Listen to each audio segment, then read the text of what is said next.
हाँ जी, good morning all of you. Welcome to the AS education hub. AS education hub में आप सभी का स्वागत है। तो आज हम 11th कॉमर्स के लिए जो हमारा ऑलरेडी टॉपिक स्टार्ट हुआ है जर्नल, उसी के कुछ क्वेश्चंस करते हैं। तो स्टार्ट करते हैं। देखिए, मतलब आज का हमारा मेन टॉपिक जर्नल के क्वेश्चंस करना होगा। तो ये मेरे पास डीके गोयल की बुक है जिसके कुछ अनसॉल्व एडिशनल क्वेश्चन है। मैं एक बार आपको क्वेश्चन दिखा देता हूँ। देखिए, ये क्वेश्चन नंबर 32, पहले हम इसको सॉल्व करते हैं। एक बार आप क्वेश्चन को अच्छे से रीड कर लीजिए। आप इसका क्वेश्चन का स्क्रीनशॉट ले लीजिए जिनके पास बुक नहीं है, या फिर आप इसको नोट कर सकते हो क्वेश्चन को। तो देखिए, स्टार्ट करते हैं। यह है क्वेश्चन नंबर 32।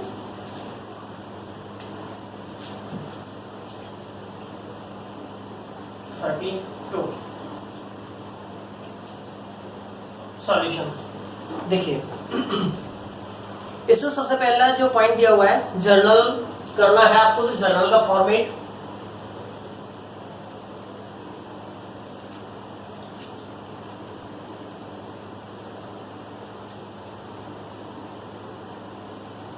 फॉर्मेट मैंने ऑलरेडी आपको समझाया हुआ है।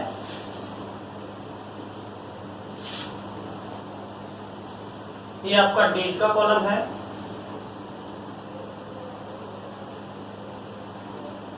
पर्टिकुलर्स, लेजर फोलियो, ये डेबिट का अमाउंट होगा आपका, और ये क्रेडिट का अमाउंट है आपका। ठीक है, ये सब मैंने ऑलरेडी आपको समझाया हुआ है। जो इससे पहले क्लासेस हैं जर्नल की, उसमें मैंने सारा कॉन्सेप्ट समझाया हुआ है। तो देखिए, सबसे पहला पॉइंट यह है, charge depreciation on machinery. Machinery पर डेप्रिसिएशन चार्ज करना है। तो पहली वाली एंट्री क्या है? डेट नहीं है, फर्स्ट एंट्री दी हुई है। डेट जो भी होगी, डेट होगी तो डेट रिकॉर्ड कर दे समय। तो चार्ज डेप्रिसिएशन ऑन मशीनरी 20,000। हमने मशीनरी पर डेप्रिसिएशन चार्ज किया है, तो मशीनरी पर डेप्रिसिएशन लगा। तो डेप्रिसिएशन हमारे लिए एक्सपेंस है, और एक्सपेंस को हम नॉमिनल के अकॉर्डिंग डेबिट करते हैं। और मशीनरी हमारे लिए असेट्स है। असेट्स की वैल्यू इससे डिक्रीज होगी, और किसी भी डेबिट बैलेंस को डिक्रीज करते हैं तो उसे क्रेडिट करते हैं। ये सब, और ये जो भी मैं बता रहा हूँ आपको, ये पूरा कॉन्सेप्ट मैंने समझाया हुआ है। जो भी इसकी जर्नल की क्लासेस मैंने इससे पहले अपलोड करी हुई हैं। तो देखिए, depreciation account debit to machinery account. कितना डेप्रिसिएशन चार्ज किया मैंने? 20,000 रुपीज का। बीइंग डेप्रिसिएशन चार्ज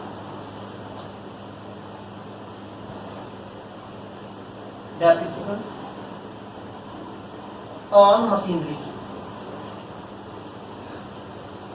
ये नरेशन है इसका। ठीक है, इसके बाद देखिए, सेकेंड एंट्री क्या है हमारी? Salary due to office clerk. देखिए, सैलरी ड्यू है। मैंने क्या बोला था कि सैलरी ड्यू है, तो ये आपने पे तो नहीं किया। अगर मैं सिंपली आपसे बात करूं कि सैलरी पेड टू क्लर्क, तो आप क्या एंट्री करते? Salary account debit to cash. लेकिन इसमें ड्यू है, सैलरी पे नहीं किया, तो सैलरी तो हुआ, खर्चा तो हुआ, तो एक्सपेंस को तो आप रिकॉर्ड करेंगे। अगर आप पे कर देते हैं तो क्रेडिट कर देते आप कैश, बैंक, जिससे भी आपने पे किया। बट आपने इसको पे नहीं किया, तो आप क्या करेंगे? Outstanding salary. देखो, कोई भी एक्सपेंस अगर इनकर्ड हुआ बट उसको पे नहीं किया, तो क्या होता है? आपका आउटस्टैंडिंग एक्सपेंस होता है। और आउटस्टैंडिंग एक्सपेंस आपके लिए क्या होती है? लायबिलिटी। लायबिलिटी का कौन सा बैलेंस होता है? क्रेडिट। तो इसकी एंट्री क्या बनी आपकी? Salary account debit to outstanding salary. कितना है सैलरी का एक्सपेंस? 1 लाख रुपीज का। Being salary due to clerk, due to clerk. ठीक है, और अगर मैं इसको सैलरी को पे करता तो क्या एंट्री करता? Salary account debit to bank. लेकिन मैंने इसमें पेमेंट नहीं किया, क्या हुआ? ड्यू हुआ, तो आउटस्टैंडिंग एक्सपेंस हुआ आपका। क्लियर है? नेक्स्ट जो ट्रांजैक्शन आपकी थर्ड वाली, receive A cash for bad debt return of last year. देखिए, कोई भी, पहले तो बैड डेट क्या है? अगर किसी को आपने क्रेडिट में गुड्स सोल्ड किया है, बेचा है, और वो आपका डेटर है, उससे अगर आपको पैसा नहीं मिला और वो इंसॉल्वेंट हो गया, पैसा आपका डूब गया, तो उसको आप बोलते हैं बैड डेब्ट। आपने बैड डेब्ट जब रिकॉर्ड किया होगा तो आपने बैड डेब्ट अकाउंट डेबिट टू डेटर, ये एंट्री आपने पास करी होगी लास्ट ईयर। लेकिन अब क्या हुआ, वो पैसा आपका रिकवर हो गया, मिल गया आपको, तो इसको हम बोलते हैं बैड डेब्ट रिकवर्ड।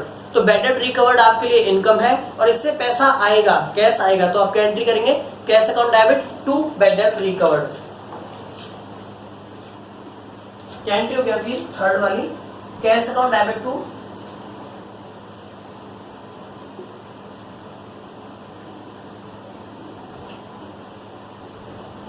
रिकवर्ड। अमाउंट है इसका 5000 का, बीइंग बैड डेब्ट रिकवर्ड। अब मैं नरेशन नहीं लिख रहा हूं, नरेशन वाला एक्सप्लेनेशन होता है एंट्री का, बीइंग बैड डेब्ट रिकवर्ड, ठीक है। इसके बाद देखिए fourth, purchase goods from Ashok and company for ₹50,000 at 20% trade discount and half the payment was made in cash. ये कह रहा है कि purchase goods from Ashok, Ashok से हमने गुड्स खरीदा है, अशोक एंड कंपनी से 50,000 रुपए का और 20% trade discount, half the payment was made in cash, और आधा हमने कैश में पेमेंट कर दिया। तो सबसे पहले तो इसकी वैल्यू फाइंड करिए। 50,000 रुपए का लिस्ट प्राइस है, माइनस करोगे सबसे पहले आप ट्रेड डिस्काउंट जो कि कितना था आपका 20%, तो इसका 20% 10,000, तो आपने 40,000 का परचेज किया है। इसमें से हाफ आपने कैश में किया है और हाफ आपने क्रेडिट में किया है। तो आप किस तरीके से एंट्री करोगे, परचेज किया तो purchase account debit,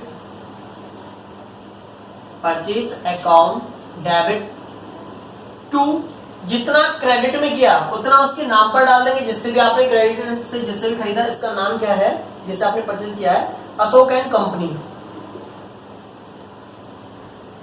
Ashok and company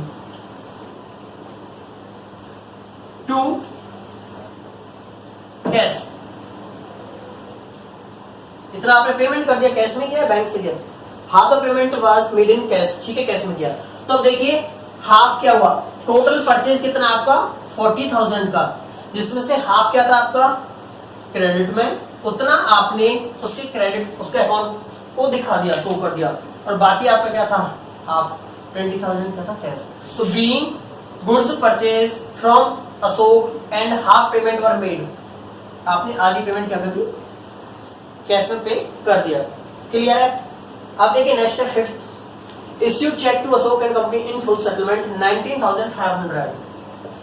देखिए अशोक का बैलेंस कितना है 20,000 का, लेकिन अब आपने इसको फुल सेटलमेंट में 19,500 रुपीज का चेक दिया है, तो आपको क्या मिला इस पर डिस्काउंट। देखो सिंपल बात है, 20,000 रुपए की पेमेंट करनी थी, बट आपने पेमेंट कितना किया 19,500, दैट मीन 500 का आपका डिस्काउंट मिला आपको। लेकिन ये वाला कौन सा डिस्काउंट था आपका, कैश डिस्काउंट, इसको आप बुक्स में रिकॉर्ड करते हो। तो एंट्री क्या करेंगे आप, पेमेंट किया आपने अशोक एंड कंपनी को, तो Ashok and company account debit, discount आपको मिला तो इनकम हुआ 2, और ये आपने चेक से पे किया है तो bank account to discount receive, simple. इसका बैलेंस कितना था फुल सेटलमेंट के लिए 20,000, आपने बैंक से चेक जो पे किया वो कितना पे किया 19,500, दैट मीन आपको कितना डिस्काउंट मिला 500।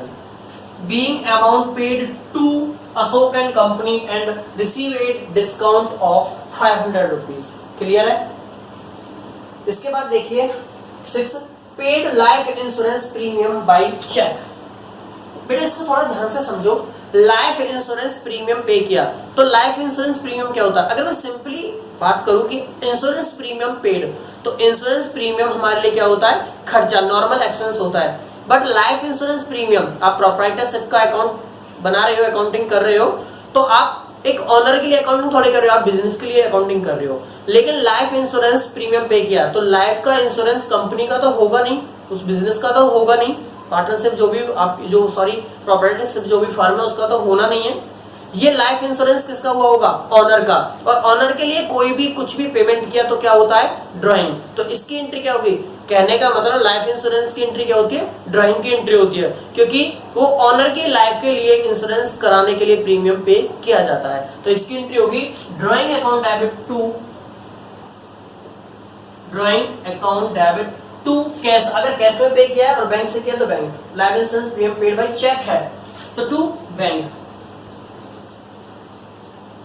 और इसका अमाउंट है आपका लाइफ इंश्योरेंस प्रीमियम 6000 का। Being life insurance paid, being life insurance paid, clear है। इसके साथ ही नेक्स्ट एंट्री है हमारी 7। देखिए मैं इसको यहाँ कर देता हूँ, यहाँ बना देता हूँ। इसके लिए मैं कोई फॉर्मेट नहीं बना रहा हूँ, फॉर्मेट अब आपको पता चल गया, मैं सीधा एंट्री करूंगा, इससे आगे टाइम वेस्ट होगा। फॉर्मेट आप सभी को अच्छे से आता है, डेट का column, particulars, ledger folio, debit और क्रेडिट का। इसके बाद मेरी 7th जो एंट्री है, 7th जो ट्रांजेक्शन है वो क्या है, proprietor use goods for household purpose. Proprietor that mean owner अपने हाउस होल्ड घर के यूज के लिए गुड्स यूज कर रहा है, तो क्या हो गया ड्राइंग। तो इसकी एंट्री क्या होगी, drawing account debit to purchase, drawing account debit to purchase, purchase account. कितने का गुड्स यूज किया उसने, 20,000 का। बेटा इन सभी एंट्रीज का मैंने कॉन्सेप्ट ऑलरेडी आपको समझाया हुआ है, मोस्टली सारा कॉन्सेप्ट मैंने समझाया हुआ है। इससे पहले वाली क्लासेस में इनको मैंने डिटेल में एक्सप्लेन किया हुआ है कि किसको हम डेबिट करेंगे, क्यों करेंगे। डेबिट क्रेडिट तो पता चल जाएगा आपको कि किसको डेबिट करना है, किसको क्रेडिट करना है, बट उसको क्यों डेबिट करेंगे, क्यों क्रेडिट करेंगे। इसमें ड्राइंग डेबिट किया क्योंकि ऑनर ने अपने पर्सनल यूज के लिए गुड्स को यूज किया है, तो ड्राइंग हो गया। परचेज को क्रेडिट किया क्योंकि ये सेल नहीं है, ये क्या है, गुड्स की सीधी वैल्यू कम हो गई, तो हमने परचेज को ही, जब आप परचेज करते हो तो गुड्स आता है आपके पास, आप परचेज को डेबिट करके परचेज का बैलेंस दिखा देते हो, लेकिन ऑनर ने गुड्स को ही विड्रॉ कर लिया अपने पर्सनल यूज के लिए, तो ये सेल तो है नहीं जो आप इसको सेल से रिकॉर्ड करोगे, आप इसको क्या करते हो, सीधा परचेज को कम कर दोगे। Being goods withdrawn by the owner for personal use 8। अब देखिए 8th एंट्री क्या है आपकी, goods given free to a hospital out of business. Hospital को पे किया, मतलब गुड्स दिया आपने, तो ये क्या हो गया, चैरिटी हो गया आपका, charity, charity account debit. Charity आपके लिए खर्चा होता है टू, ये आपने कैश में देते तो टू कैश करते, बैंक से देते तो टू बैंक करते, बट आपने गुड्स दिया है, इसमें लिखा हुआ है कि goods given free to a hospital out of business, तो फ्री में दिया तो टू परचेज, परचेज अकाउंट, इसकी वैल्यू है 10,000। ये दोनों एंट्री समझ आई। इसमें मेन एंट्रीज यही है आपकी, भाई ड्राइंग वो LIC है तो ड्राइंग है, क्योंकि LIC ऑनर के लिए करवाई गई है। ऑनर का पर्सनल एक्सपेंस अगर बिजनेस पे करेगा तो क्या होगा, ड्राइंग होगा। ये ऑनर ने गुड्स को विड्रॉ किया तो ड्राइंग होगा। ये चैरिटी पे किया हमने, चैरिटी के लिए हमने गुड्स दिया तो चैरिटी हमारे एक्सपेंस हो गया डेबिट, लेकिन हमारे स्टॉक वैल्यू परचेज की कम हो गई तो टू परचेज। क्वेश्चन सभी को समझ आया होगा, ठीक है बेटा। अब देखिए नेक्स्ट क्वेश्चन देखते हैं हम।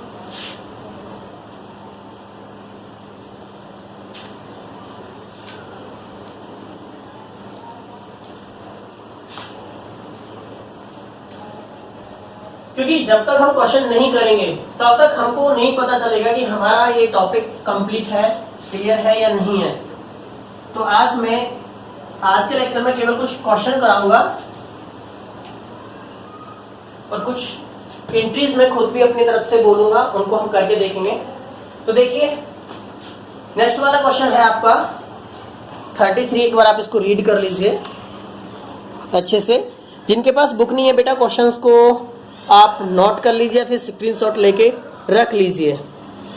एक रहा question 33, generalized the following transaction. ये 2019 की ट्रांजेक्शन है, मार्च 1 में स्टार्टेड बिजनेस विद कैश, ये वाला क्वेश्चन बेटा।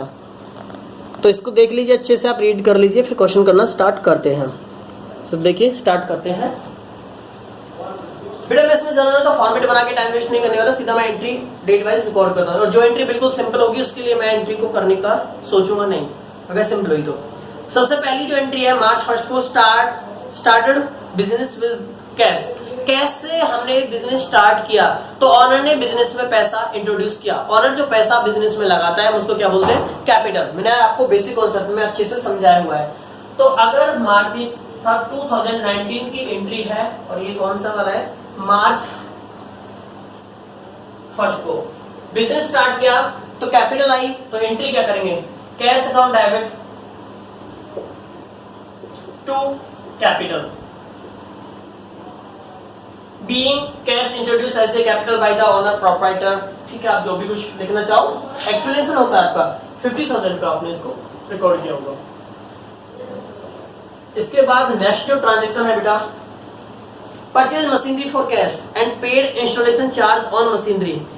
हमने परचेज मशीनरी किया है 2 मार्च को 20,000 का, और उस मशीनरी के इंस्टॉलेशन के लिए 2,000 का हमने एक्सपेंस भी किया है, खर्चा किया है। तो मैंने क्या बताया था कि अगर कोई भी हमारा ऐसा एक्सपेंस हुआ है, किसी भी असेट्स को खरीद के हम लेके आए हैं, नई असेट्स, हमने कोई भी असेट्स परचेज करी है, वो न्यू हो या ओल्ड, हमने कोई भी असेट्स परचेज करी है, न्यू या ओल्ड असेट्स परचेज करी है हमने, लेकिन हमारे लिए तो वो फर्स्ट टाइम ही आई है, तो हमारे लिए तो वो न्यू ही है कि हमने किसी मशीनरी को या किसी असेट्स को परचेज किया है। और उस पर अगर हमने कोई भी वर्क किया, पुट टू यूज तक, कहने का मतलब जब तक हम उस मशीनरी, उस असेट्स को पुट टू यूज रखने के लिए हमने उसे प्रिपेयर किया, तैयार किया है, उस डेट तक जो भी उस पर एक्सपेंस हुआ, खर्चा हुआ, वो सब हमारे लिए क्या होता है, वो एक्सपेंस उस असेट्स की वैल्यू में ऐड हो जाता है, कॉस्ट उस असेट्स की कॉस्ट बन जाता है।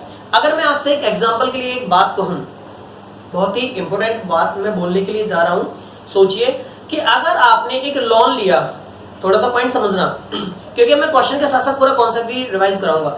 आपने कोई असेट्स खरीदने के लिए, मशीनरी खरीदने के लिए कोई लोन लिया, तो आपने मशीनरी 1 लाख रुपए की खरीदी, 1 लाख रुपए का आपने लोन ले लिया, कोई इश्यू नहीं है। आप machinery account debit to bank से, जब आपको लोन मिला तो बैंक अकाउंट डेबिट टू आपने लोन एंट्री डाली होगी, और जब आपने मशीनरी परचेज करी तो machinery account debit to bank से आपने पेमेंट करके दिखा दिया होगा। अब मैंने कहा कि वो मशीनरी आते आते आपके पास 2-4 महीने लगे, आपने कहीं फॉरेन से मंगवाई है, 2-4-5-6 महीने लगे, और उस लोन पर अब तक का इंटरेस्ट बन गया। फॉर एग्जाम्पल 1 लाख का आपका 1000 पर मंथ के हिसाब से जो भी था आपका 6000 आपका इंटरेस्ट बन गया, वो जो भी रेट ऑफ इंटरेस्ट दिया हुआ है 6000 का आपका इंटरेस्ट बन गया। तो अब आप जिस दिन आपके पास मशीनरी आई, उसको आप पुट टू यूज तक, जो भी टाइम हुआ उस डेट तक का जो भी इंटरेस्ट बना, वो सब कुछ इंटरेस्ट क्या होगा, आपका उस असेट्स की कॉस्ट होगी। एग्जांपल मैं दोबारा से रिपीट कर रहा हूं कि आपने, मेरा पर्पस क्या है इस बात को बोलने का, कि जो भी हम असेट्स खरीदते हैं उसको पुट टू यूज तक अगर हमने कोई भी एक्सपेंस किया उस असेट्स पर, तो वो एक्सपेंस उस असेट्स की कॉस्ट बन जाता है, हम उस एक्सपेंस को उसकी कॉस्ट में ऐड कर देते हैं। तो इसमें भी क्या हुआ कि हमने एक मशीनरी परचेज करी है 20,000 की, और उसके इंस्टॉलेशन पर हमने कोई भी चार्ज दिया 2,000 का, तो इसका मतलब वो 20,000 की नहीं है मशीनरी हमारे लिए, कितने की पड़ी हमको, 22,000 की। तो एंट्री क्या करेंगे 2 मार्च को, मशीनरी अकाउंट डेबिट टू, किससे पे किया हमने इसको, एक मिनट देखते हैं, फॉर कैश, तो टू कैश अकाउंट। मशीनरी अब हमारी 22,000 की है, हालांकि मशीनरी की जो कॉस्ट थी वो आपने कितने में खरीदी है मशीनरी, 20,000 में, बट 2,000 आपने उसके इंस्टॉलेशन पर एक्सपेंस कर दिया। तो पुट टू यूज से पहले जो भी एक्सपेंस होगा आप उसको क्या करेंगे, उसमें कैपिटलाइज कर देंगे। क्लियर है। थर्ड वाली एंट्री क्या है बेटा, इसकी narration, being machinery purchase of ₹20,000 and 2,000 were paid for the installation of machinery, जो भी कुछ है, ठीक है। इसके बाद third, purchase goods from x of the list price of 20,000, 25,000, trade discount 20% and cash discount 5%। Payment was made in cash immediately, और हमने पेमेंट कैश में कर दी है पूरी इमीडिएटली। तो इसका मतलब पूरा कैश डिस्काउंट भी आपको कंसीडर करना पड़ेगा, ट्रेड डिस्काउंट तो होता ही होता है। तो परचेज किया आपने एक्स से, तो एक्स से हमें कुछ लेना ही नहीं है, हमने तो परचेज किया और कैश पे किया, तो purchase account debit to cash, account debit to cash. और दूसरा, हमको इस पर कमीशन, सॉरी डिस्काउंट मिलेगा, तो to discount receive, discount receive account, ठीक है। अब देखिए अमाउंट किस तरीके से कैलकुलेट करेंगे। 25,000 का हमारा क्या है, इसका लिस्ट प्राइस, इस पर ट्रेड डिस्काउंट है 20% का, तो माइनस ट्रेड डिस्काउंट 20%, तो इसका 25,000 का 20% कितना बना बेटा भाई, 25,000 का इस तरीके से कैलकुलेट करके देख लीजिए, जिन बच्चों को प्रॉब्लम आती है 5,000, तो 5000 आपने माइनस किया, ये आया 20,000 का आपका परचेज की वैल्यू आई। और इस पर भी आपने क्या देना पड़ा, कैश डिस्काउंट 5%। तो 20,000 का 5% 1,000, तो टोटल आपने कितने पेमेंट किया 19,000। तो देखिए बेटा कैलकुलेशन आप देख लेना, कर लेना, कोई इश्यू नहीं है इसमें।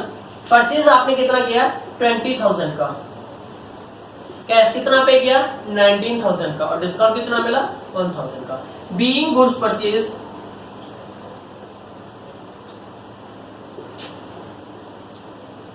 Of ₹25,000 at a rate 20% trade discount and 5% cash discount.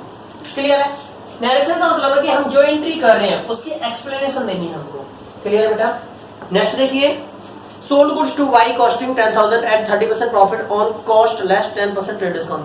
ठीक है बेटा, ये पॉइंट एक बार दोबारा से समझ लीजिए, और इसको मैं थोड़ा सा आज का कॉन्सेप्ट भी रखना चाहूंगा, इसको मैं थोड़ा डिटेल में समझाऊंगा। 10 वाली, sold goods to Y costing 10,000 at 30% profit on cost less 10% trade discount. हमने गुड्स बेचा है वाई को, 10,000 रुपए का था, 30% के प्रॉफिट पर, और प्रॉफिट है कॉस्ट का, और 10% ट्रेड डिस्काउंट। तो बेटा पहले तो मैं इसका कैलकुलेशन रखता, इसका लिस्ट प्राइस है 10,000 रुपीज। आप इसमें पहले 10,000 रुपीज का, सबसे पहले आप इसमें क्या करो, प्रॉफिट को ऐड कर दो। प्रॉफिट कितना है बेटा इसका 30%, तो 30% कितना आया 10,000 का 3,000 रुपए। इसकी वैल्यू आई 13,000 का। आपने देखो गुड्स की कॉस्ट थी 10,000 रुपीज, 30% के प्रॉफिट पे बेचा, तो आपने कितने में बेचा होगा इसको, सेल प्राइस के आपका 13,000। बट आफ्टर दैट इस पर आपको ट्रेड डिस्काउंट भी देना है, तो आप ट्रेड डिस्काउंट कितना कलेक्ट करेंगे, 10% कितना है इसका 1300, कितना है 711। तो इसका वैल्यू कितना है, जो आपने सेल कितना किया है, कितने में किया आपने 11,700। तो अब आप इसको रिकॉर्ड कर दिए, सेल किया आपने, और ये कैश में है क्रेडिट में। सोल्ड गुड्स टू वाई, बेटा इसमें वाई का नाम दिया हुआ है, तो आपने इसको क्रेडिट में सेल किया है, तो वाई को सेल किया, Y debit to sales account, कितना 11,700। बेटा समझिए फिर से इसको, वैसे कौन सी डेट की एंट्री थी ये मेरी 10 की, ये थी मेरी 5 की।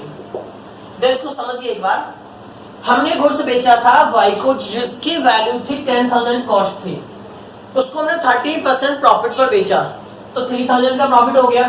तो हमारा सेल प्राइस कितना हुआ सर 13,000, लेकिन हमको उस पर ट्रेड डिस्काउंट भी देना है, तो ट्रेड डिस्काउंट माइनस करेंगे 1300 10%, तो कितना आया 11,700।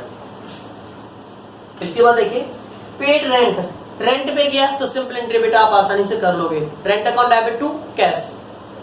Goods stolen from business, goods चोरी हो गई, तो ये पॉइंट में मैंने समझाया हुआ है, गुड्स चोरी हुई तो क्या एंट्री करेंगे आप इसकी, गुड्स चोरी हो गई तो क्या loss by theft account debit to purchase, क्या एंट्री करेंगे, गुड्स चोरी हुई तो लॉस बाय थेफ्ट अकाउंट को डेबिट कर देंगे क्योंकि एक्सपेंस हुआ, लॉस हुआ। टू आपके पास से गुड्स चली गई, गुड्स कम हो गई लेकिन सेल नहीं किया, तो क्या करेगा टू परचेज, परचेज अकाउंट, जितना भी आपका लॉस हुआ, कितना लॉस हुआ है 2,000 का। इसके बाद बेटा नेक्स्ट एंट्री है गिव एज चैरिटी, चैरिटी दिया आपने, कैश दिया 100 का, गुड्स दिया 200 का, तो चैरिटी दिया तो चैरिटी आपका एक्सपेंस होता है, चैरिटी अकाउंट को आप डेबिट कर देंगे। कैश दिया तो कैश अकाउंट लिखोगे आप, गुड्स दिया तो टू परचेज, परचेज अकाउंट लिखोगे आप। आपने कैश कितना दिया 100 रुपीज का, गुड्स दिया 200 का, तो चैरिटी कितने का किया 300 का। Being cash and goods give as a charity, जो भी आप लिखना चाहोगे। क्लियर है? इसके बाद है purchase post cards and envelopes, आपने पोस्ट कार्ड और एनवेलप्स परचेज किया तो आप इसको पोस्टेज एंड कुरियर का एक अलग से हेड ओपन कर सकते हैं, देखो बेटा कुछ ऐसे एक्सपेंस होते हैं छोटे मोटे जिनका हम चाहे हेड ओपन कर लेते हैं, और अगर उनका हमें को हेड ओपन करना उचित नहीं लगता है, सही नहीं लगता है, तो हम उनको एक मिसलेनियस एक्सपेंस के नाम से एक अलग से हेड ओपन कर देते हैं। ठीक है, तो इसमें क्या है, ये पोस्ट कार्ड और एनवेलप्स। तो पोस्ट कार्ड और एनवेलप्स को हम एक क्या पोस्टेज एंड कुरियर का हेड दे देते हैं। तो इसके लिए क्या एंट्री करेंगे, postage and courier account debit, courier account debit to cash. आपने पोस्टल और वो खरीदा है ना, पोस्ट कार्ड और एनवेलप्स, कितने का, 50 रुपीज का, तो आप 50 रुपीज से एंट्री कर देंगे। हालांकि कुछ एंट्रीज ऐसी होती है जिनके लिए हम ये सेपरेट हेड ओपन ना करके सीधा मिसलेनियस एक्सपेंस में डाल देते हैं, तो इस बात का आप इश्यू ना बनाएं। बस इतना ध्यान रखना, अगर एक्सपेंस हुआ है तो आपने उसका जो भी नाम दिया उसको आप डेबिट कर देंगे, और जिस उसकी वजह से जो भी अकाउंट क्रेडिट हो रहा है आप उसको क्रेडिट करेंगे। आप नेक्स्ट लगेंगे being post card and invoice purchase, negation में आप उसका एक्सप्लेनेशन दे देंगे। नेक्स्ट है परचेज है कंप्यूटर फॉर बिजनेस, बिजनेस के लिए कंप्यूटर खरीदा तो कंप्यूटर आपके लिए एसेट्स हो गया, तो computer account debit to cash या बैंक। ठीक है बेटा, इसमें कुछ खास नहीं है। नेक्स्ट एंट्री देखिए आप 34 क्वेश्चन देख लेते हैं हम। देखिए बेटा ये क्वेश्चन आप पहले एक बार इसको रीड कर लीजिए, क्वेश्चन नंबर 34 करने वाले हैं अब हम, इसको आप अच्छे से रीड कर लीजिए, फिर इसको आप नोट कर लीजिए। Generalized the following transaction, first वाली क्या है, purchase a motor car for 3 lakh rupees and paid 25,000 for its repair and renewals, entire payment is made by cheque. देखिए क्वेश्चन नंबर 34,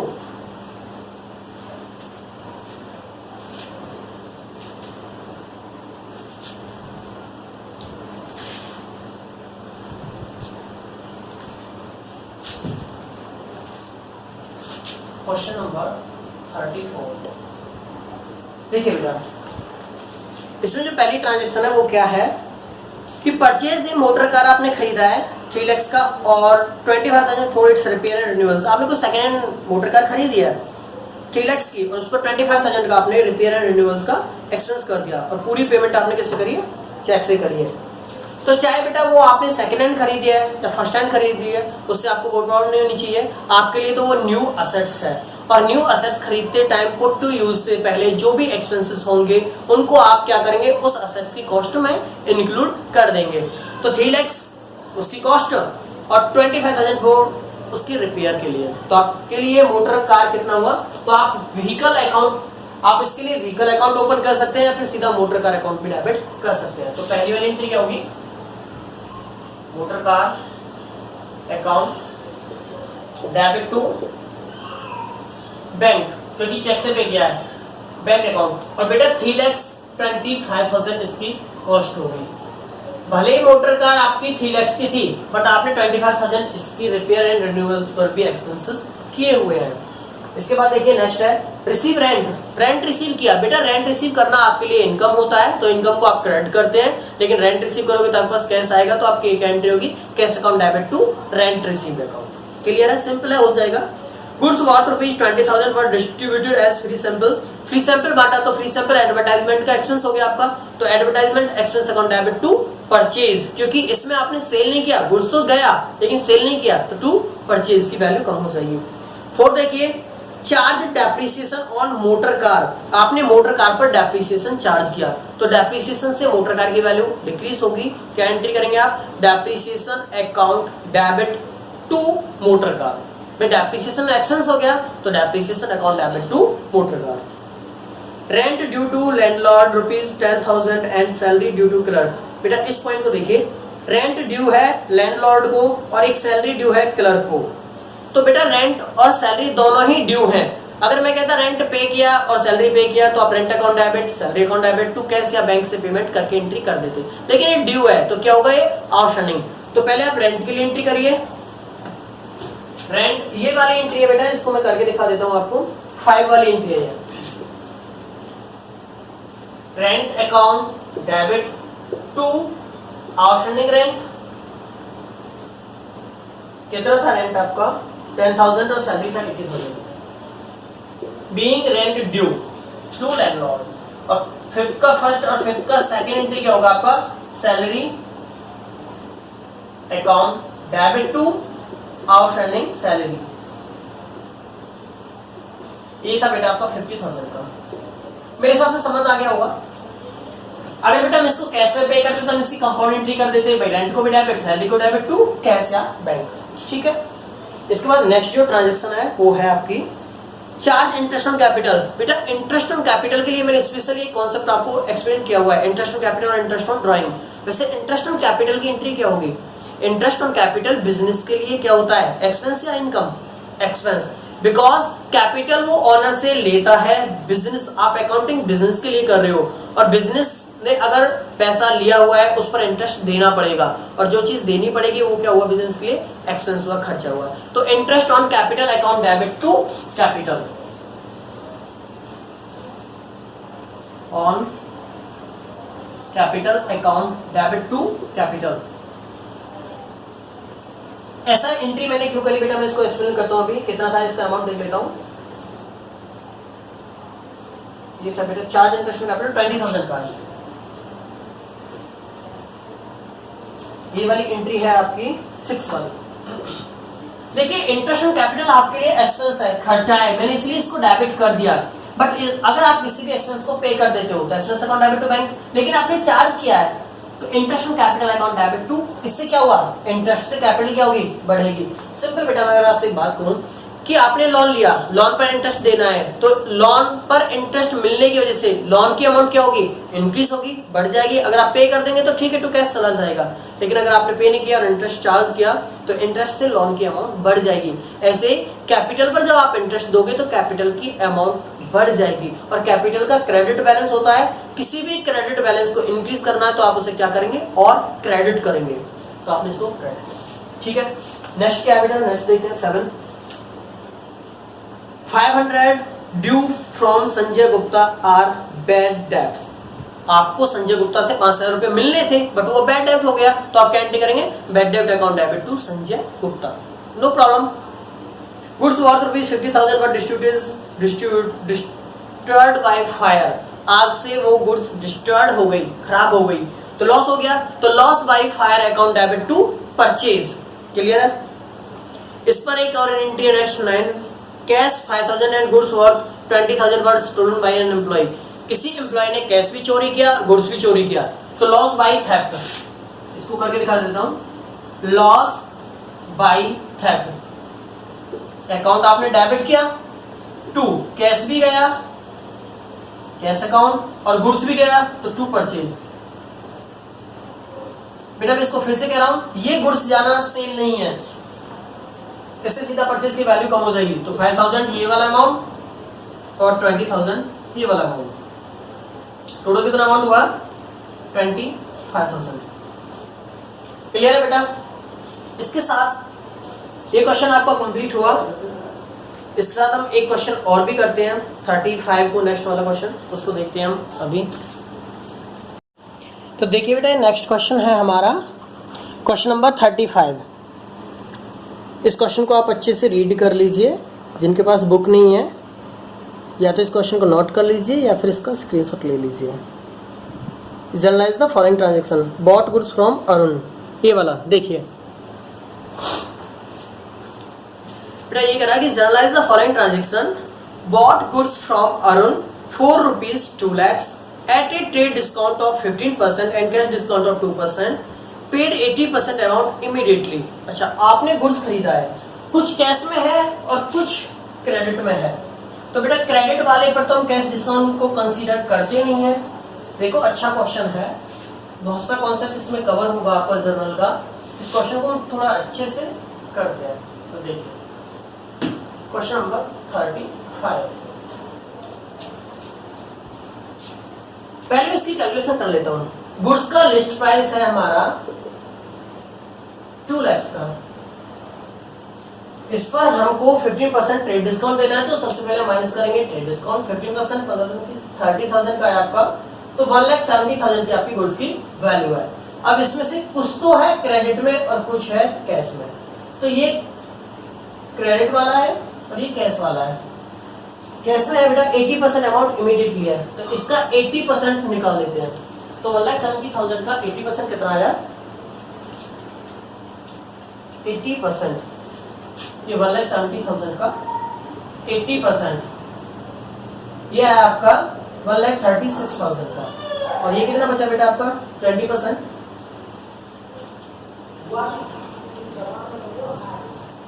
1,70,000 इंटू 20%, ये बचा आपका 34,000 का। अब देखिए, आप जो कैश डिस्काउंट कंसीडर करने वाले हो वो कैश वैल्यू पर ही करोगे, कैश ट्रांजेक्शन पर, क्रेडिट पर नहीं करोगे। तो इस पर आप माइनस करोगे कैश डिस्काउंट। तो 1,36,000 का 1,36,000 का कैश डिस्काउंट था बेटा आपका 2% एट द रेट 2%। तो ये कितना आया 2,720। तो 1,36,000 माइनस 2,720, ये वैल्यू आपने 133,280। देखिए बेटा, list price 2 lakh, trade discount 15% के रेट से था आपका 15%, तो 30,000 आया। 1,70,000 की आपकी परचेज सेल जो भी वैल्यू है आपकी, इतने वो आपका, इतना कैश में, इतना क्रेडिट में। कैश वाले पर आप कैश डिस्काउंट को कंसीडर करते हो, क्रेडिट वाले पर नहीं करते हो। तो देखिए क्या था, ये जैसे परचेज था, तो परचेज था आपका फ्रॉम अरुण, तो आप एंट्री क्या करेंगे, परचेज अकाउंट डेबिट, जितना बेटा क्रेडिट में किया उतना अरुण के अकाउंट का क्रेडिट कर देंगे, और टू कैश, जितना आपने कैश पे किया, और टू डिस्काउंट रिसीव, क्योंकि आपके लिए इनकम हो गया। और हमेशा ध्यान रखना बेटा, अगर आप कैश पे कर रहे हो तो आपको डिस्काउंट मिलेगा, क्योंकि आप कुछ कम पेमेंट करते हो। परचेज कितना किया आपने 1,70,000, आफ्टर ट्रेड डिस्काउंट आप कंसीडर करते हो 1,70,000 का आपने परचेज किया। इसमें से क्रेडिट था आपका 34,000, इसका तो कैश डिस्काउंट से कुछ लेना देना है नहीं, इसलिए सबसे पहले मैं इसी को क्रेडिट कराता हूँ, क्योंकि जब ये आपका कैश 80% है तो ये कितना हुआ आपका 20%, आपने सीधा इसका 20% निकाल दिया। इसके बाद आपने कैश कितना पे किया 1,33,280, 1,33,280, और डिस्काउंट कितना मिला आपको 2,720। Being goods purchase from Arun, goods purchase from Arun at the rate 15% trade discount and 2% cash discount and 80% payment were made immediately। Clear है।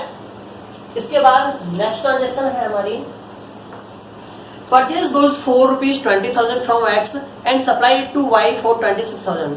अच्छा बेटा, इसको थोड़ा ध्यान से समझना, हमने X से 20,000 का गुड खरीदा और इसको 26,000 में Y को बेच दिया, तो ये दोनों अलग अलग ट्रांजेक्शन है, हम इसको एक जगह कंसीडर नहीं करेंगे। परचेज किया X से और Y को सेल किया, तो इसकी जो सेकंड वाला जो पार्ट है, इसकी हम दो एंट्री डालेंगे, एक परचेज की, purchase account debit to X, हमने कितने का परचेज किया 20,000 का, ये एक अलग ट्रांजेक्शन है।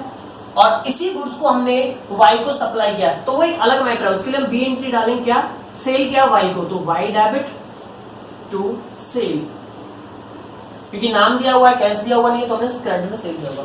और कितने में सेल किया 26,000 में। इस बात तो इससे कुछ नहीं लेना देना कि इसमें जो प्रॉफिट आया हम उसका क्या करेंगे बेटा, ऑटोमेटिक जब आप फाइनेंशियल स्टेटमेंट बनाते हो तो ये सेल और परचेज आप फाइनेंशियल स्टेटमेंट ट्रांसफर करते हो, फाइनेंशियल स्टेटमेंट में ट्रांसफर कर देते हो, तो वहां पर इसका ऑटोमेटिक कंसीडर हो जाता है। अब देखिए थर्ड वाला पार्ट क्या है, cash withdraw from bank ₹5,000 for personal use and 25,000 for office use. आपने बैंक से पैसा निकाला 5,000 पर्सनल यूज के लिए और 25,000 ऑफिस यूज के लिए। तो जब आप कैश विथड्रॉ करते हैं तो जितना पर्सनल यूज के लिए किया वो आपके लिए क्या हुआ ड्राइंग अकाउंट को आप क्या कर देंगे डेबिट, और जितना ऑफिस के लिए निकाला तो वो आपके पास कैश होगा, कैश अकाउंट डेबिट, और टू क्या कम हो गया आपके पास से बैंक अकाउंट। कितना कम हुआ बैंक की वैल्यू 5,000 का ड्राइंग, 20,000 का 25,000 का कैश मिला, टोटल 30,000 का आपका बैंक का बैलेंस कम हो गया। क्लियर है। फोर्थ एंट्री है good destroyed by fire, cost price 40,000, तो बेटा हम कॉस्ट प्राइस पर ही रिकॉर्ड करते हैं। तो loss by fire account debit to purchase, no issue. Fifth entry है provide 20% depreciation on machinery costing 50,000। एक मशीनरी थी 50,000 की, 20% का डेप्रिसिएशन लगाना है, तो depreciation account debit to machinery, बस 50,000 का कितना है 20% है, तो आप 50,000 का 20% निकाल देंगे, 10,000 का। कितनी अमाउंट आएगी अभी डेप्रिसिएशन की 10,000 की है। Out of insurance paid this year 3,000 is related to next year. इसको समझ लेते हैं। ये वाली एंट्री है आपके लिए जो आपको समझने की जरूरत है, बाकी तो नॉर्मली एंट्रीज की अंदर इस क्वेश्चन की। अब देखिए बेटा क्वेश्चन में कहा है कि out of insurance premium paid, that mean आपने ऑलरेडी इंश्योरेंस प्रीमियम को पे कर दिया। जब आपने इंश्योरेंस प्रीमियम को पे किया होगा तो आपने एंट्री करेगी insurance premium account debit to cash, ये एंट्री करी होगी आपने ऑलरेडी इंश्योरेंस प्रीमियम को डेबिट कर दिया, लेकिन आपने 3,000 जो नेक्स्ट ईयर 3,000 नेक्स्ट ईयर का था वो आपने अभी डेबिट कर दिया। क्या आपका एक्सपेंस 3,000 ज्यादा दिखाया हुआ है? ये तो आपको क्लियर हो गया। तो आप क्या करेंगे, अब जब आपको पता चल गया ये प्रीपेड है, तो प्रीपेड आपके लिए क्या होता है असेट्स। तो अब आपकी जो एंट्री होगी, कौन सी वाली एंट्री है 6 वाली, तो आप ये वाली एंट्री किस तरह की डालेंगे, prepaid insurance account debit to, cash नहीं करेंगे बेटा, कैश तो आप ऑलरेडी पे कर चुके हो पेमेंट के टाइम पे, to insurance premium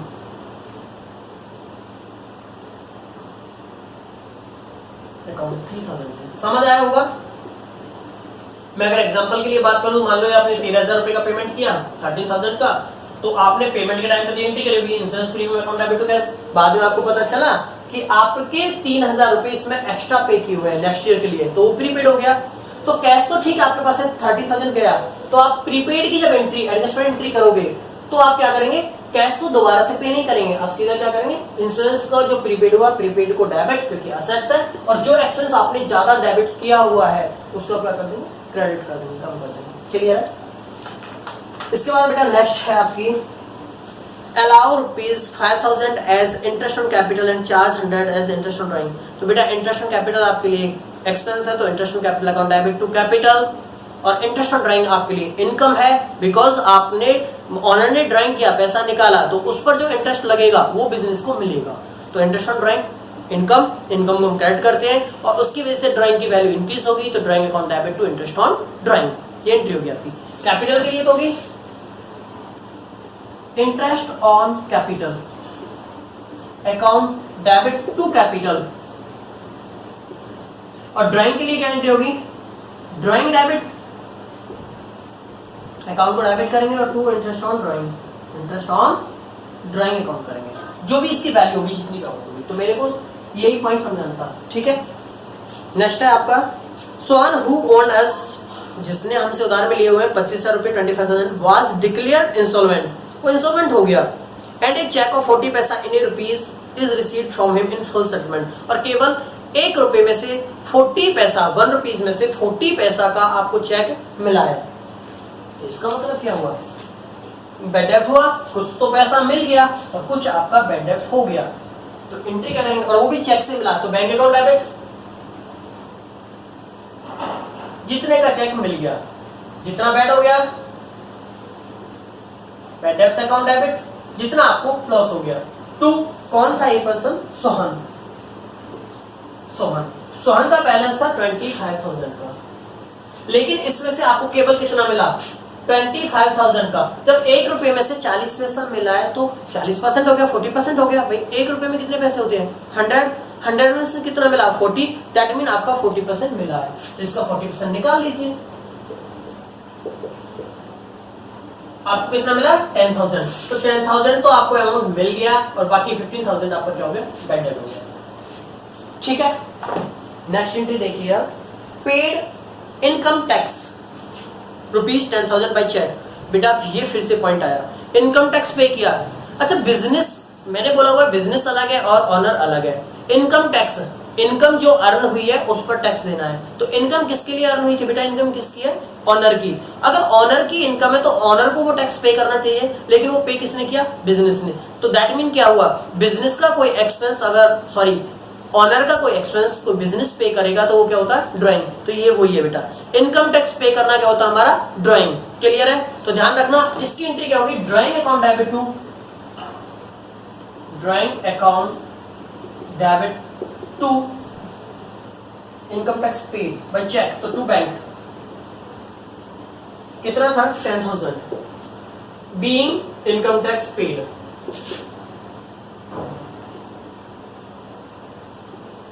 tax paid. समझ आया बेटा? इसीलिए नरेशन होती है। देखो ये एंट्री तो हमें ड्राइंग की दिख रही है कि उसने पैसा विड्रॉ किया है, बट इससे क्लियर हो रहा है कि ये जो ड्राइंग हुआ है किसके पर्पस से हुआ है? इनकम टैक्स के पर्पस से हुआ है। ठीक है, तो समझ आया होगा इनकम टैक्स। अच्छा बेटा, वैसे अगर इसमें इनकम टैक्स की जगह आपका जीएसटी वगैरह कोई और नॉर्मल टैक्स होता तो उसके इसमें क्या होता? नॉर्मल जो टैक्स होते हैं सेल परचेज वगैरह के, सर्विस टैक्स वगैरह जो भी, आप वो तो नहीं है, जीएसटी है। तो जीएसटी कौन सा टैक्स है आपका? इनडायरेक्ट टैक्स है। और ये कौन सा? डायरेक्ट। तो ये तो होता है ऑनर का टैक्स। इनकम टैक्स किसका? ऑनर का। तो ये ड्राइंग हो गया। बट जो टैक्स आपका नॉर्मल सेल परचेज का जीएसटी वगैरह है वो क्या होता है? आपका बिजनेस का खर्चा होता है, बिजनेस का एक्सपेंस। अगर जीएसटी पेड होता तब हम ड्राइंग नहीं करते, तब हम करते GST tax account debit to bank. ठीक है। Salary paid 80,000 and salary outstanding. बेटा हमने सैलरी पे कर दिया 80,000 और आउटस्टैंडिंग है 20,000। तो इसका मतलब सैलरी का एक्सपेंस कितना हुआ? Salary account debit to cash और टू आउटस्टैंडिंग सैलरी। बेटा हमने कैश में पे कर दिया 80,000 और 20,000 का हमारा आउटस्टैंडिंग है, तो हमारा सैलरी का खर्चा कितना हुआ? 1 लाख रुपीज का। क्लियर है? तो ये क्वेश्चन आपका बेटा कंप्लीट हुआ। इसके बाद मैं आज एक कॉन्सेप्ट आपको समझाना चाहूंगा। तो वो कॉन्सेप्ट क्या होगा आपका? देखिए, एक बच्चे की प्रॉब्लम आई थी बेटा। वो क्या प्रॉब्लम थी कि जो ये प्रॉफिट वगैरह का पॉइंट होता है कि हमें कॉस्ट का, सेल प्राइस का प्रॉफिट है, तो हम इसको किस तरीके से कैलकुलेट करेंगे? तो देख लेता हूं, उसके कुछ क्वेश्चन दिए हुआ तो उसमें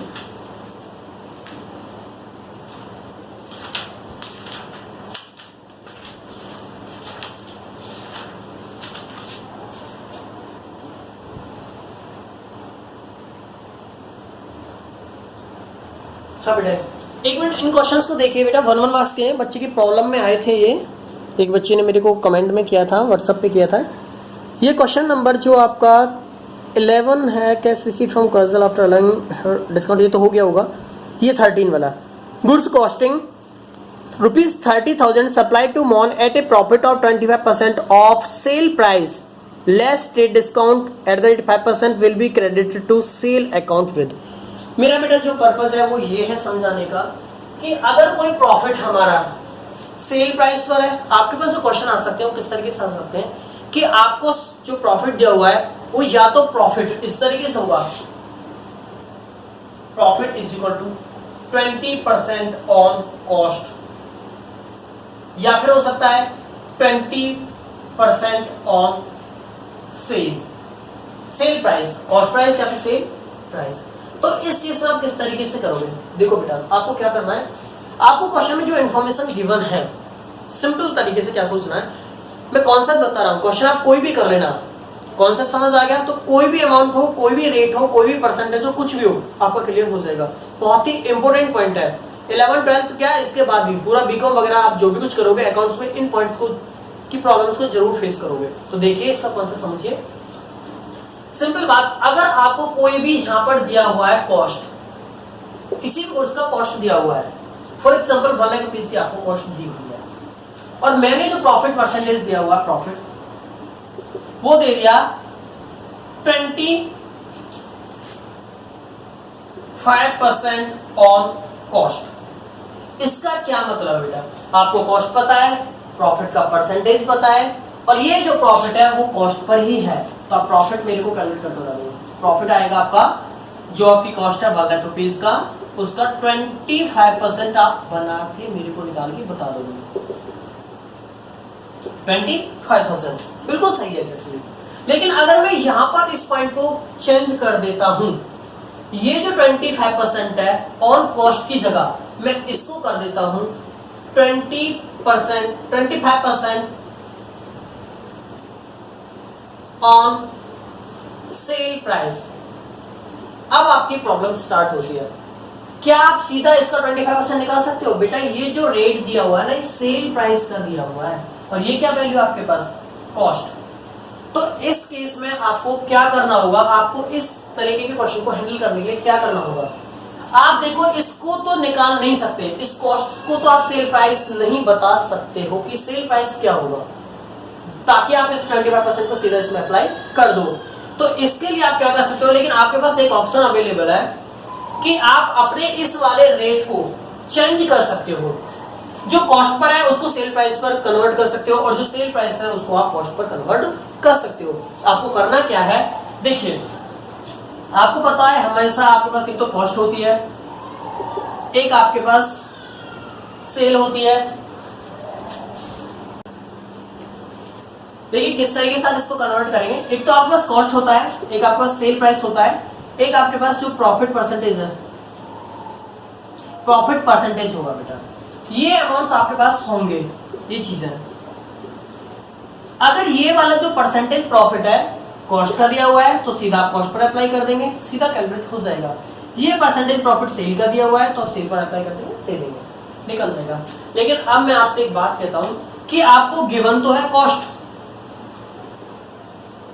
ये वाला अमाउंट, और जो प्रॉफिट है वो दिया हुआ है आपको परसेंटेज ऑन सेल प्राइस।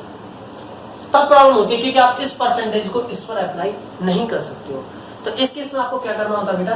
देखो मैं ये, हालांकि एक आपका अकाउंटिंग इक्वेशन के अकाउंटिंग इक्वेशन नहीं, जो मैथमेटिक्स में आप इक्वेशन सॉल्व करते हो उसके अकॉर्डिंग इसका सॉल्व हो जाएगा, क्वेश्चन हो जाएगा। लेकिन आप अकाउंट्स पढ़ रहे हो, आप मैथमेटिक्स नहीं पढ़ रहे हो, आपको मैथ का क्वेश्चन सॉल्व नहीं करना है, आपको सीधा प्रॉफिट या लॉस कैलकुलेट करना है। आप इसको किस तरीके से कन्वर्ट करोगे? तो आप इसे एज एन अकाउंटिंग टर्म से सोचिए। आपको क्या करना है, जो भी ये परसेंटेज है इसको आपको कन्वर्ट करना है कॉस्ट पर। तो क्या करोगे आप? आपको पता है कॉस्ट और सेल प्राइस में से कॉस्ट हमारी नॉर्मल कोर्स ऑफ बिजनेस में कम होती है। कॉस्ट क्या होती है? कम, क्योंकि हम कॉस्ट जितनी होगी उससे ज्यादा पर ही सेल करेंगे। तो आपको क्या करना है, अगर आपका ये सेल प्राइस पर दिया हुआ है जो भी परसेंटेज है, अगर ये 20% है तो आप इसको कन्वर्ट करिए। 20% का मतलब क्या होता है? 20/100। तो ये आपका कितना आया? 1/5 ऑन सेल प्राइस। आपका ये क्लियर हो गया। अब बेटा आपको पता है कि कॉस्ट आपका सेल प्राइस से क्या होता है? कम। तो आप इसको क्या कर देंगे, एक इसके डिनोमिनेटर से एक लेस कर दिए। मैंने इसको 1 में क्यों कन्वर्ट किया है? करने को 1/20 भी कर सकते हैं, 20/1/20। लेकिन आपको क्या करना है, पहले आप इसको 1 में कन्वर्ट कर लीजिए, उससे आपको प्रॉब्लम नहीं आएगी। तो आपको क्या करना है, अब इसको कर देंगे आप 1/, कहां से सेल प्राइस है, किस पर जा रहे कॉस्ट, तो एक कम कर दीजिए 1/4 ऑन कॉस्ट। अगर मैं अब आपको एग्जांपल प्रैक्टिकल बताऊं तो देखिए, आप एक बार कैलकुलेट करिए। मान लो मैंने कहा कॉस्ट है आपके पास 1 लाख रुपीज का, और आपका जो प्रॉफिट परसेंटेज है 20% ऑन सेल प्राइस, तो प्रॉफिट कितना आया? आप इसका सीधा 20% इसका अप्लाई नहीं कर सकते हो। आप क्या करोगे, रेट अब कितना हो गया? अगर कॉस्ट का है, अगर आप कॉस्ट पर लगाओगे तो 1 लाख का 1/4 कितना है? 25,000। समझ आया होगा बेटा। अगर मैं आपसे सेल प्राइस पूछूं तो सेल प्राइस होता है मेरा कॉस्ट प्लस में प्रॉफिट।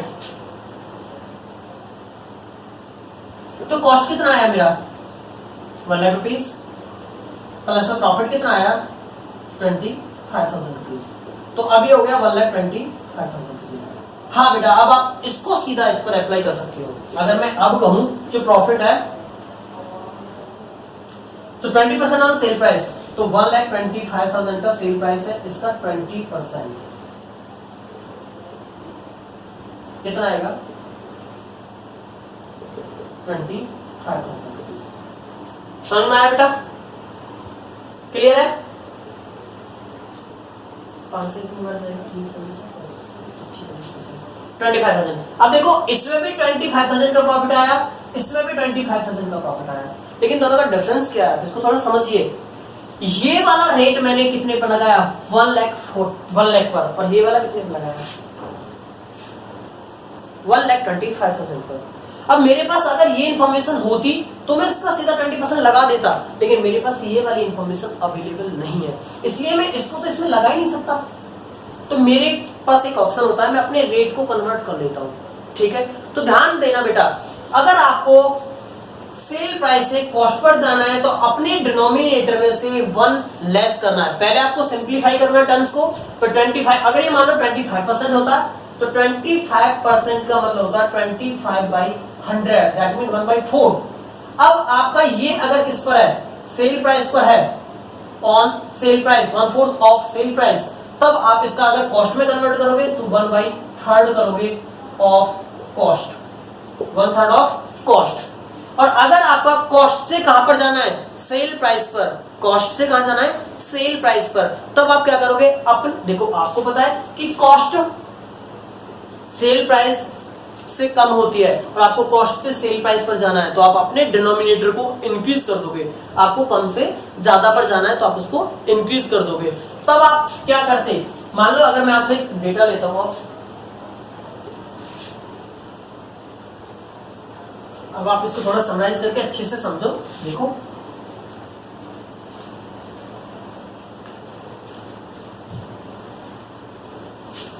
कि अगर मैंने प्रॉफिट का 25% ऑन कॉस्ट और आपको यहां पर दिया हुआ सेल प्राइस 1 लाख रुपीज, तो अब आप इसको इस पर अप्लाई नहीं कर सकते हो क्योंकि ये किसका दिया हुआ है, कॉस्ट का।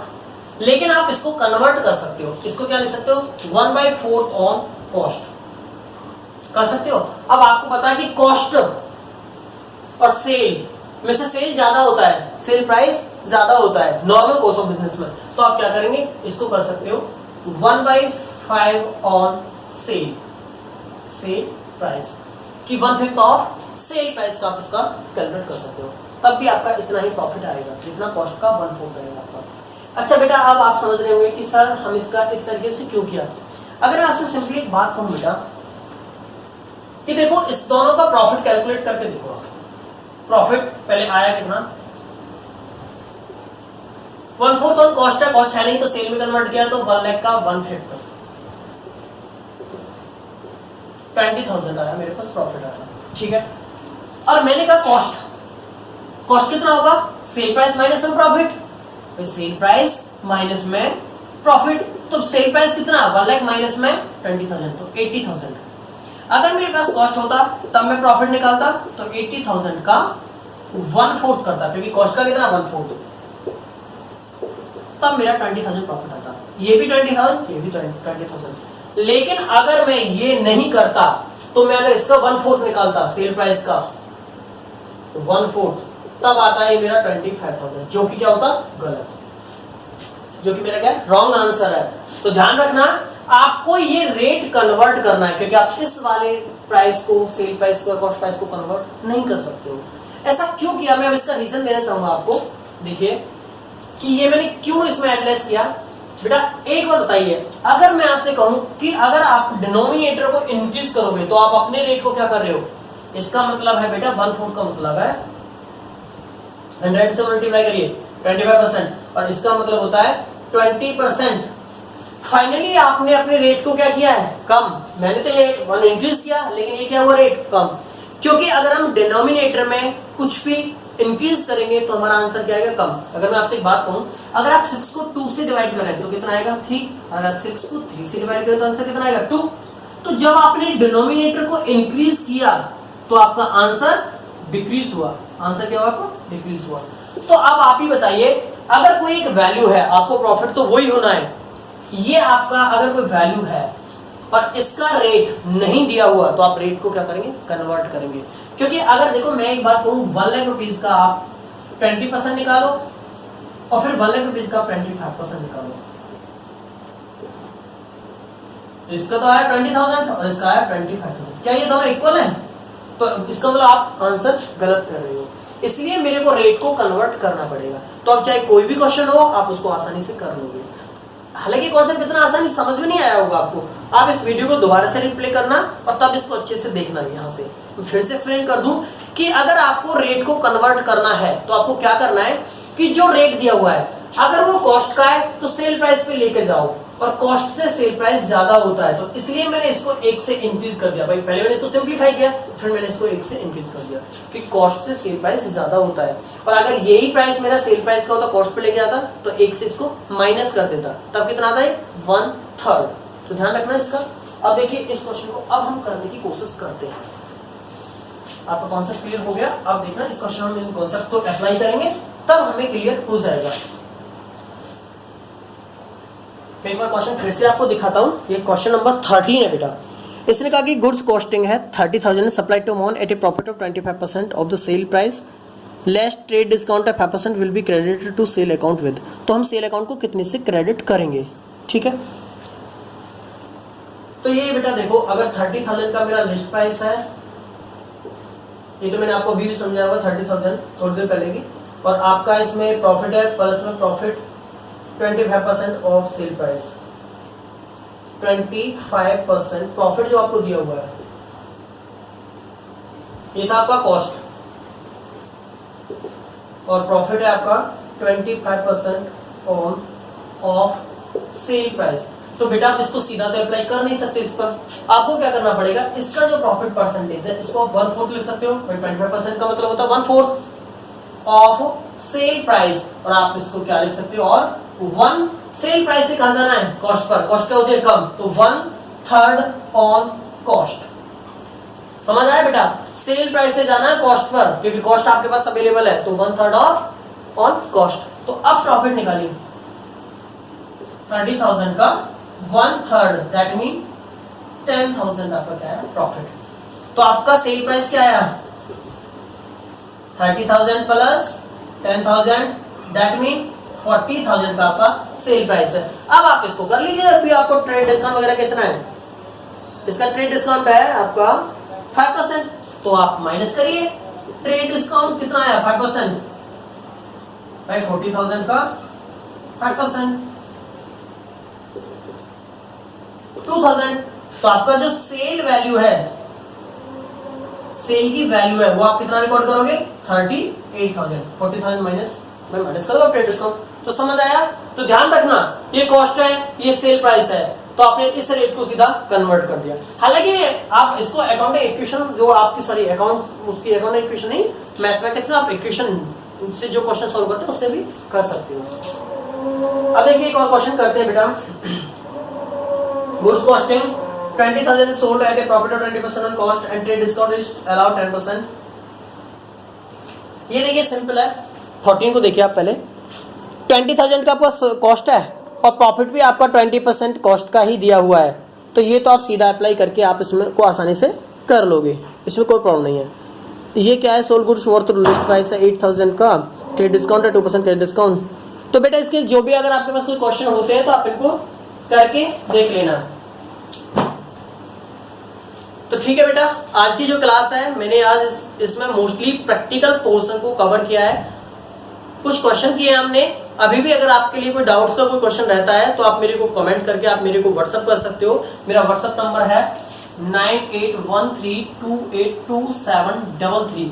किसी भी बच्चे को कोई भी प्रॉब्लम आती है किसी भी क्वेश्चन में, मैं बुक्स का नहीं कह रहा, बुक्स आप D K Goyal, T S Grewal, any भी किसी भी राइटर का प्रेफर करिए। कहीं से भी नेट से आप कोई क्वेश्चन कर रहे हैं, कहीं पर भी कोई प्रॉब्लम आती है तो आप मेरे को सीधा कांटेक्ट करके व्हाट्सएप करके आप अपना क्वेश्चन सेंड कर देना। मैं या तो आपको तुरंत रेस्पॉन्स करूंगा या फिर उसके लिए वीडियो बना दूंगा। तो ठीक है बेटा, आई होप आपको अच्छे से समझ आया होगा। Okay, thank you.